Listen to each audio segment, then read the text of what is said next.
membacakan jawaban kami untuk tugas pada sesi hari ini. Yang pertama itu ringkasan kasus Republik Nauru. Nauru merupakan negara kecil di kawasan Pasifik yang pernah menjadi salah satu negara terkaya di dunia karena memiliki cadangan fosfat yang timpang. Fosfat digunakan sebagai bahan pupuk dan menjadi sumber utama pendapatan negara. Kekayaan tersebut membuat masyarakat Nauru hidup sangat makmur dan juga bergantung penuh pada hasil tambang fosfat.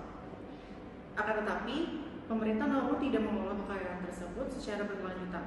Negara tersebut bergantung pada satu sumber daya alam tanpa membangun sektor ekonomi lain. Selain itu, banyak investasi negara gagal dan juga pengeluaran pemerintah tidak terkendali.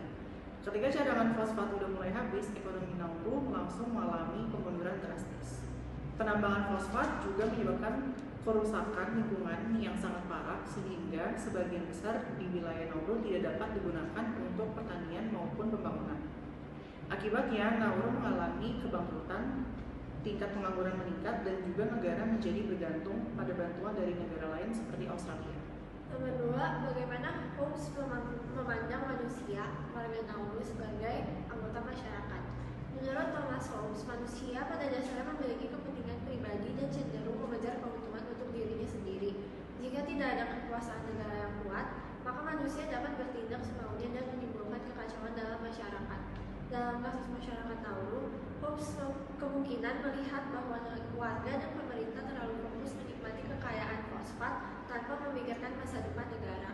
Negara dianggap gagal mengendalikan kepentingan jangka pendek masyarakat dan gagal membuat aturan yang mampu menjaga kestabilan ekonomi serta kesejahteraan rakyat dalam jangka panjang. Bagi Hobbes, negara seharusnya memiliki kekuasaan yang kuat untuk mengatur masyarakat agar tidak jatuh pada kondisi kacau akibat keserakahan, persaingan, atau pengelolaan sumber daya yang buruk. Karena itu, kebangkrutan Nauru menunjukkan lemahnya peran negara dalam menjaga ketertiban dan keberlangsungan hidup masyarakat.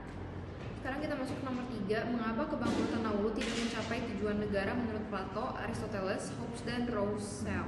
Menurut Plato berpendapat bahwa tujuan negara adalah menciptakan keadilan dan kesejahteraan bersama. Negara harus dipimpin oleh pemimpin yang bijaksana dan memikirkan kepentingan rakyat.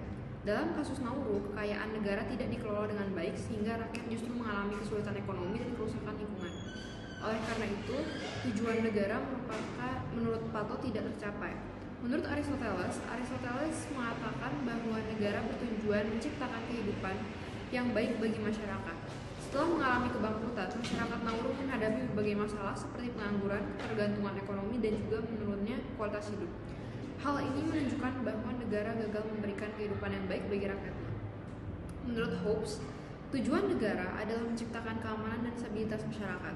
Kebangkrutan Nauru menyebabkan ketidakstabilan ekonomi dan ketergantungan pada bantuan negara lain. Hal ini menunjukkan bahwa negara gagal menjaga kestabilan dan keamanan masyarakatnya. Yang terakhir, menurut Rousseau, Jean-Jacques Rousseau berpendapat bahwa negara harus mencerminkan kehendak umum dan menjaga kesejahteraan bersama. Dalam kasus Nauru, pengelolaan sumber daya alam lebih menguntungkan kepentingan sesaat dibandingkan kepentingan jangka panjang masyarakat. Karena itu tujuan negara menurut Rousseau juga tidak tercapai. Untuk yang terakhir, menurut kalian seharusnya tujuan berdiri negara Nauru itu untuk apa? Menurut kami, tujuan berdirinya negara kecil seperti Nauru itu seharusnya menciptakan kesejahteraan masyarakat secara berkelanjutan, bukan hanya mengejar kekayaan sementara. Negara terus mampu mengelola sumber daya alam dengan bijak agar dapat dinikmati oleh generasi sekarang maupun generasi mendatang. Selain itu, Nauru juga seharusnya membangun sektor lain seperti pendidikan, kesehatan, pariwisata, ekonomi, dan ekonomi kreatif agar tidak bergantung hanya pada tambang fosfat. Negara juga harus menjaga lingkungan supaya masyarakat tetap memiliki tempat tinggal dan sumber kehidupan yang layak.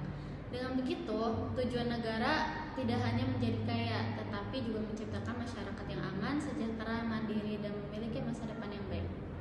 Sekian jawaban dari kelompok kami. Terima kasih.